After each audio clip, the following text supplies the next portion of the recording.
आप देख रहे हैं न्यूज़ 18 उत्तर प्रदेश उत्तराखंड।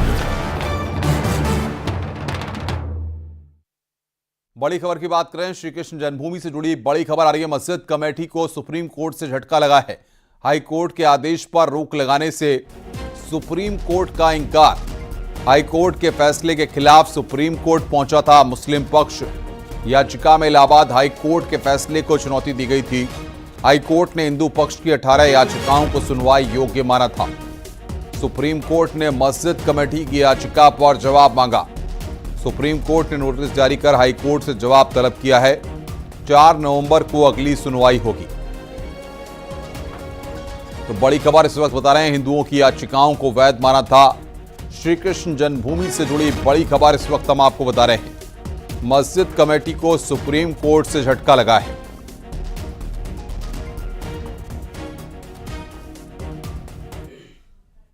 आज जो श्री कृष्ण जन्मभूमि मथुरा का जो मामला था वो सूचीबद्ध था और ये आज की जो याचिका थी मुस्लिम पक्ष के द्वारा दायर किया गया था। जब इस मामले की सुनवाई शुरू हुई तो हिंदू पक्षकारों ने एक आपत्ति उठाया माननीय न्यायालय के समक्ष कि ये सिंगल जज का फैसला है जिसका इंट्रा कोर्ट अपील होना चाहिए था सीपीसी के हिसाब से। इन्होंने वह नहीं करके सीधे सुप्रीम कोर्ट में एसएलपी दायर की है जो मेंटेनेबल नहीं है। तो हिंदू पक्षकार के इस दलील को प्रिलिमिनरी ऑब्जेक्शन के रूप में माननीय सर्वोच्च न्यायालय ने स्वीकार कर लिया है और इस बात की सुनवाई 4 नवंबर को होगी कि ये एसएलपी मेंटेनेबल है या नहीं। अगर एसएलपी खारिज हो जाती है तो उनको हाई कोर्ट में इंट्रा कोर्ट अपील के रूप में सीपीसी के हिसाब से जाना पड़ेगा। तो मुस्लिम पक्ष को कहा जा सकता है कि मुस्लिम कमेटी को आज बिल्कुल, क्योंकि उनकी याचिका पर कोई सुनवाई नोटिस जारी नहीं हुआ है, इसलिए इसको झटका ही माना जाए। सुप्रीम कोर्ट से मुस्लिम पक्ष को झटका मिलने के बाद हिंदू पक्षकार और साधु संतों में खुशी की लहर है। आज माननीय सर्वोच्च न्यायालय ने ये साबित कर दिया कि कानून का राज है। जैसे हमने डबल बेंच इलाहाबाद में कैवेट लगाए थे, लोग हंस रहे थे कि इन्होंने यहाँ कैवेट क्यों लगाया, क्योंकि प्रथम दृष्टा माननीय जो हमारा हाई कोर्ट ने जो ऑर्डर किया है उसको डबल बेंच में ही चैलेंज किया जाना है। तो इन्होंने सुप्रीम कोर्ट में जाकर केवल एक कार्रवाई को लंबित किया, समय खराब किया है, जिसको माननीय सर्वोच्च न्यायालय ने आज साफ कह दिया है कि आप इसको पहले डबल बेंच इलाहाबाद जाइए या इसका अध्ययन करिए, ताकि सुनवाई अब 4 नवंबर लगा दी है। और हमें पता है कि दूध का दूध पानी का पानी होगा। श्री कृष्ण जन्मभूमि ये हिंदुओं की है, सनातन की है, मेरे कान्हा की है, नाबालिग व्यक्ति की है। तो बड़ी खबर, मस्जिद कमेटी को सुप्रीम कोर्ट से झटका लगा है। हाई कोर्ट के फैसले पर रोक लगाने से इंकार किया गया है। श्री कृष्ण जन्मभूमि से जुड़ी बड़ी खबर इस वक्त हम आपको बता रहे हैं। मस्जिद कमेटी को सुप्रीम कोर्ट से झटका लगा। हाई कोर्ट के आदेश पर रोक लगाने से इंकार किया गया है। श्री कृष्ण जन्मभूमि से जुड़ी बड़ी खबर हम आपको बता रहे हैं। हाई कोर्ट के फैसले के खिलाफ सुप्रीम कोर्ट गया था मुस्लिम पक्ष। ये बड़ी खबर इस वक्त हम आपको बता रहे हैं। मस्जिद कमेटी को सुप्रीम कोर्ट से झटका लगा है। हाई कोर्ट के आदेश पर रोक लगाने से इंकार किया गया। हाई कोर्ट ने 18 याचिकाओं को वैध माना था। हिंदुओं की याचिकाओं को वैध माना था। तो हाई कोर्ट के फैसले पर रोक लगाने से इंकार किया गया है। श्री कृष्ण जन्मभूमि को बड़ी खबर इस वक्त, मस्जिद कमेटी को सुप्रीम कोर्ट से झटका लगा है। तो ये बड़ी खबर इस वक्त हम आपको बता रहे हैं। हाई कोर्ट के फैसले पर रोक लगाने से सुप्रीम कोर्ट ने इंकार किया है। और सीधे रुख करते हैं शंकर आनंद का, हमारे साथ जुड़ रहे हैं हमारे सहयोगी। शंकर, क्या जानकारी मिल पा रही है? अब मुस्लिम पक्ष के सामने क्या रास्ते खुले हुए हैं? देखिए, जिस तरह से आज सुप्रीम कोर्ट में इस मामले पे सुनवाई चल रही थी, आज इस मामले की सुनवाई के दौरान में तमाम दलीलों को सामने रखा गया और दलीलों को सुनने के बाद सुप्रीम कोर्ट ने इस मामले में अगली तारीख जो है वो मुकर्रर कर दी है। तो 4 नवंबर को इस मामले पे अगली तारीख जो है वो मुकर्रर की गई है। तो 4 नवंबर को जिस तरह से इस मामले में मुस्लिम पक्षकार जो हैं वो भी अपनी दलील रखेंगे और हिंदू पक्षकार भी इस मामले में दलील रखेंगे। हिंदू पक्षकार की तरफ से जिस तरह से एक पक्ष की बात करें तो विष्णु गुप्ता और उनके वकील वरुण कुमार सिन्हा जो हैं वो दलील आज सुप्रीम कोर्ट पे रख रहे थे। तो वहीं दूसरी तरफ एक और पक्षकार की बात करें तो जय भगवान गोयल और उनके वकील के द्वारा इस मामले में आज पक्ष रखा गया। तो कहीं कहीं आज मुस्लिम पक्षकार के फेवर में बहुत ज्यादा कुछ नतीजा नहीं आया और कहीं कहीं कहा जा सकता है मुस्लिम पक्षकार को एक इस मामले में जो झटका जो है वो जरूर लगा है। तो इस मामले में जो 18 जो अलग अलग याचिकाएं दायर की गई थी और इस मामले पर तमाम दलीलों को अब सुनने का जो एक कहा जा सकता है कि वो वक्त जो है वो आ गया है। तो 4 नवंबर को इस मामले में किस तरह से महत्वपूर्ण सुनवाई होगी सुप्रीम कोर्ट में, ये देखना लाजमी होगा। और कहा जा सकता है अनुपम कि 4 नवंबर की जो तारीख होगी वो तारीख बेहद महत्वपूर्ण होगी और कई मायनों में महत्वपूर्ण होने वाली है। तो अभी फिलहाल हम कह सकते हैं कि 4 नवंबर को जब इस मामले पे तमाम दलीलों को जो कोर्ट के सामने रखा जाएगा तो उस दिन कोर्ट का जो ऑब्जर्वेशन है वो बेहद महत्वपूर्ण माना जा सकता है। बहुत बहुत शुक्रिया शंकर आपका हमारे साथ जुड़ने के लिए और बातचीत करने के लिए।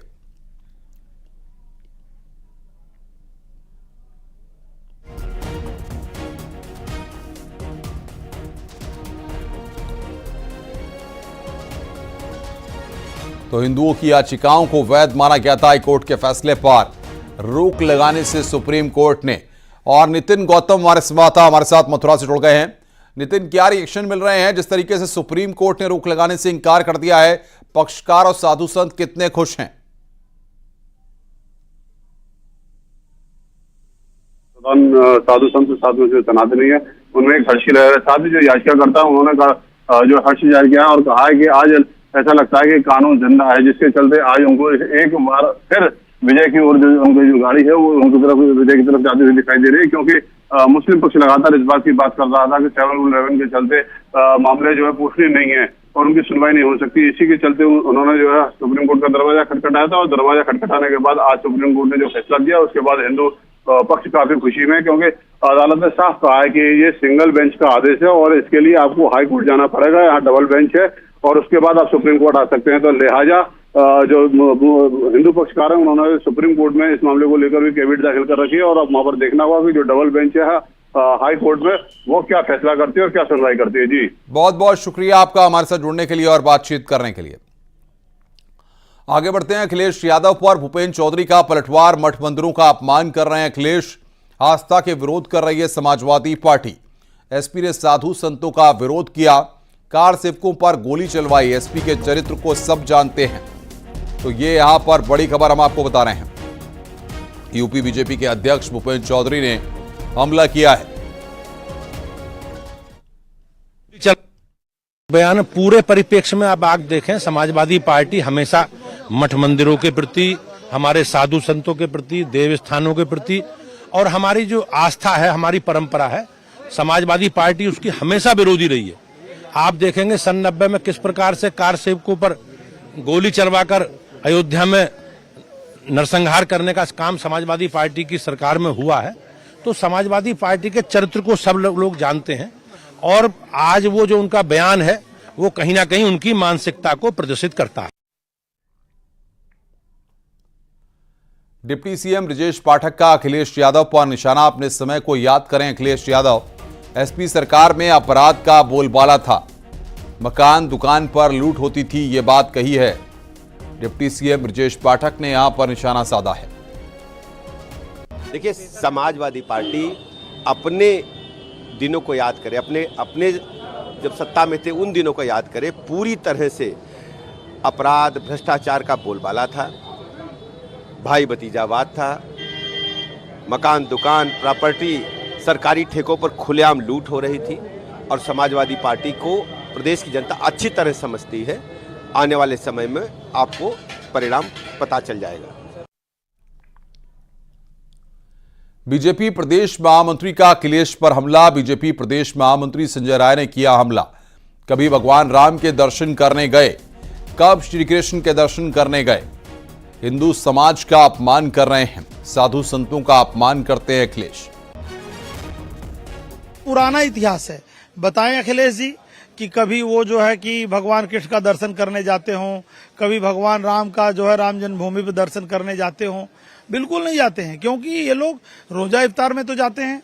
हाँ, उनकी फोटो आती है, आप कोई बता दे कि उनकी फोटो जो है कि अयोध्या जी दर्शन करने, काशी विश्वनाथ दर्शन करने, जो है कृष्ण भगवान श्री कृष्ण जी का दर्शन करने मथुरा में, द्वारिका में, बिल्कुल नहीं। तो इसलिए इन लोगों का ये फार्मूला है कि हिंदू समाज का अपमान करो, सनातन धर्म के खिलाफ कुछ बोल दो, साधु संतों का अपमान करो, और ये नेशनल लेवल पर नैरेटिव विपक्ष बना रहा है। सीतापुर में सहकारिता मंत्री जेपीएस राठौर ने समाजवादी पार्टी पर निशाना साधा। उन्होंने कहा कि सपा अपराधियों को संरक्षण देने का काम करती है। गुंडे माफिया अपराधी उनके कार्यकर्ता हैं। मोहित खान, नवाब यादव, मंगेश यादव को संरक्षण देने का आरोप लगाया। स्वच्छता पखवाड़े के दौरान ही सहकारिता मंत्री जेपीएस राठौर ने अखिलेश यादव पर निशाना साधा है।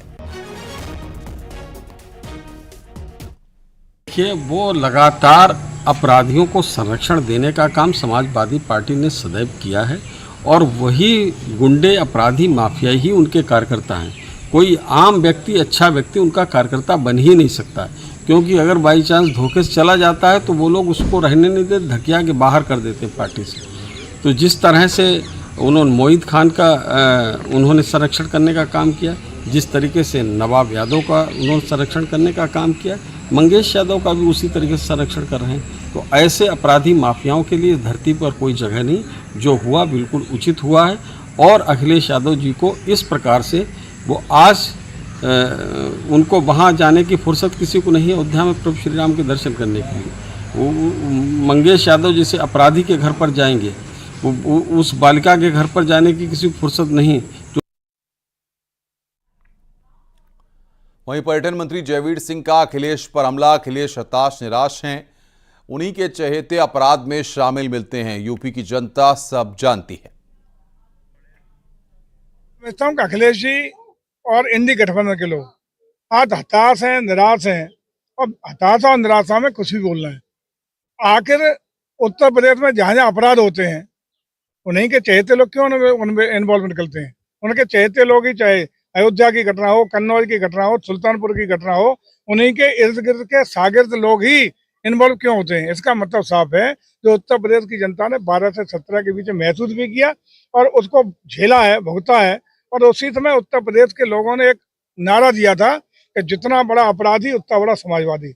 इसका मतलब ये इनके अखिलेश जी के गिरोह के लोग जब तक उत्पीड़ित पुलिस के द्वारा जब इन पे कार्रवाई होती है, जब जब ये गुंडई करते हैं, पुलिस के खिलाफ कार्रवाई करती है, तब तक उनके सरदार के रूप में उसका रिफ्लेक्शन अखिलेश जी देते हैं।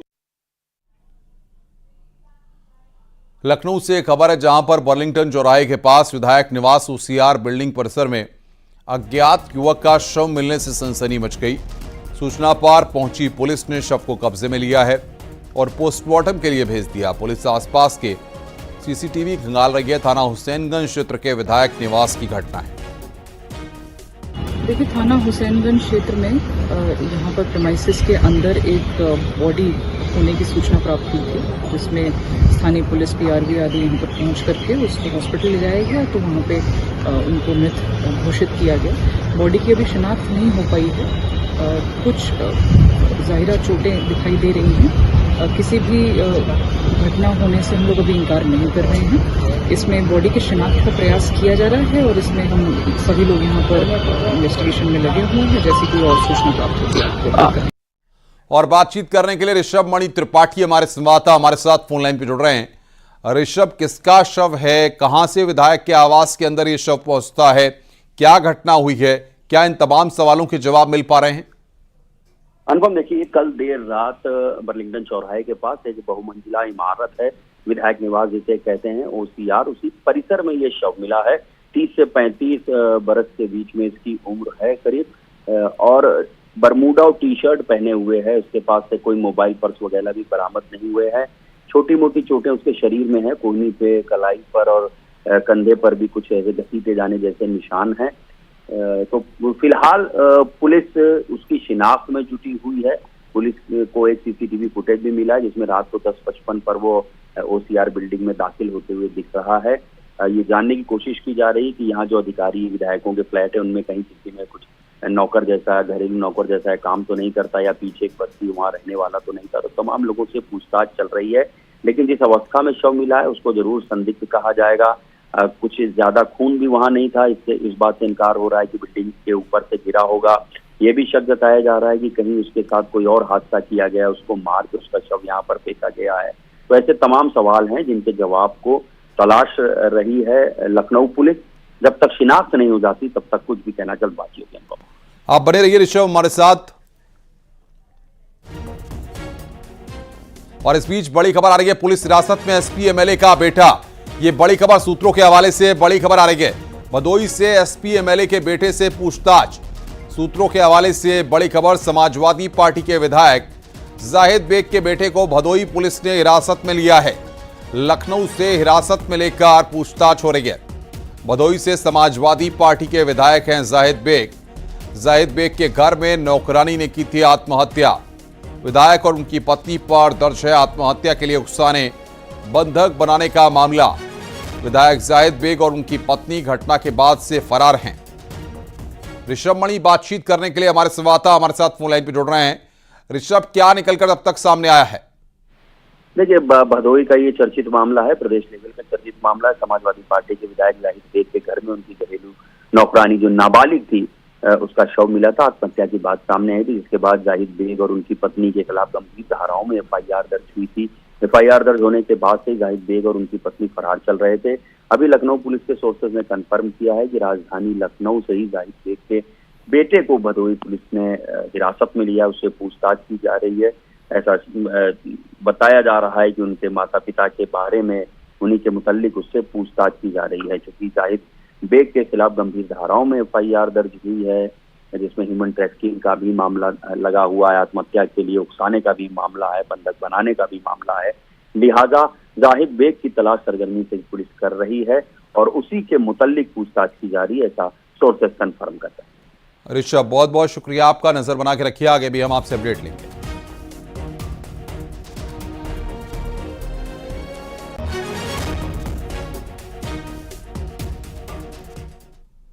खबर मेरठ से है, जहां पर शारदा एक्सपोर्ट के अलग अलग ठिकानों पर ईडी की रेड से हड़कंप मचा हुआ है।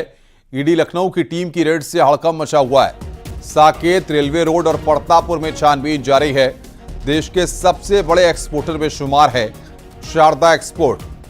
तो ये बड़ी खबर हम आपको बता रहे हैं मेरठ से। इस वक्त की बड़ी खबर, शारदा एक्सपोर्ट के ठिकानों पर ईडी की टीम ने रेड की है। साकेत, रेलवे रोड और पड़तापुर में रेड हुई है।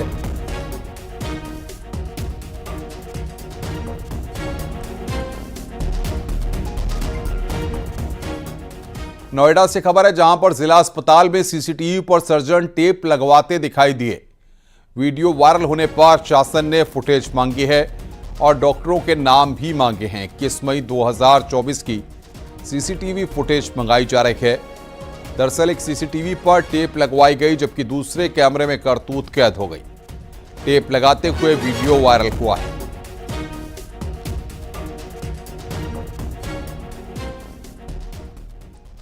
कानपुर देहात से खबर है, जहां पर सिक्योरिटी गार्ड ने पत्नी की गोली मारकर हत्या करने से आसपास सनसनी मच गई। पत्नी के प्रेम प्रसंग होने के शक में हत्या की आशंका है। सूचना पर पहुंची पुलिस ने शव को कब्जे में लिया और आरोपी को गिरफ्तार कर लिया। पुलिस ने मौके से लाइसेंसी राइफल भी बरामद की है। भोगनीपुर कोतवाली क्षेत्र के कस्बा पुखराया का ये वारदात है। देर रात को अपनी पत्नी उषा को अपने लाइसेंस राइफल से गोली मारकर हत्या करने की सूचना हमें मिली थी। सूचना मिलते ही मैं, अपने सारे सक्षम अधिकारी, फोरेंसिक यूनिट, बाकी अन्य विभाग मौके पर पहुंच गए और मौका मुआयना किया जा रहा है। फिलहाल मर्डर का जो प्रथम कारण जो है, प्रथम दृष्टया जो लग रही है, वो पति का अनुमान है और बाकी पति को हिरासत में लिया गया और मर्डर का जो वेपन लाइसेंस राइफल है उसको भी रिकवर कर लिया है। जो भी अन्य विषय सामने आएंगे आपको अवगत कराया जाएगा। बड़ी खबर रामपुर से आ रही है, जहां दो पक्षों में फायरिंग हुई है, जिसमें एक युवक की मौत हो गई जबकि एक शख्स घायल हुआ है। बच्चों के विवाद में यह फायरिंग हुई है। थाना अजीमनगर क्षेत्र की यह घटना है। बच्चों के विवाद में फायरिंग हुई है। रामपुर से बड़ी खबर हम आपको बता रहे हैं। दो पक्षों में फायरिंग हुई, एक शख्स की मौत हो गई है, एक शख्स वहां पर घायल हुआ है। एनआईए की चार्जशीट में खुलासा हुआ है कि बलिया का संतोष वर्मा उर्फ मंतोष पूर्वांचल में नक्सलियों की भर्ती कर रहा था। चार्जशीट के मुताबिक मंतोष प्रतिबंधित संगठन सीपीआई माओवादी में नए लड़कों की भर्ती करने में लगा था। दरअसल नक्सली गतिविधियों को बढ़ाने के मामले में मंतोष के खिलाफ स्पेशल कोर्ट में सप्लीमेंट्री चार्जशीट दाखिल हुई है। चार्जशीट के मुताबिक प्रतिबंधित संगठन देश के उत्तरी राज्यों यूपी, नई दिल्ली, पंजाब, हरियाणा, उत्तराखंड और हिमाचल में अर्बन नक्सल तैयार करने में लगा था। बता दें कि इस पूरे मॉड्यूल का खुलासा अगस्त 2023 में यूपी एटीएस ने किया था। इसमें नक्सली रामसूरत समेत 5 आरोपी गिरफ्तार हुए थे। आरोपियों से आपत्तिजनक कागजात, पैम्पलेट, असलहे बरामद हुए थे। नवंबर 2023 में मामले की जांच एनआईए को सौंप दी गई। एनआईए ने 9 फरवरी को 4 आरोपियों के खिलाफ चार्जशीट दाखिल की थी।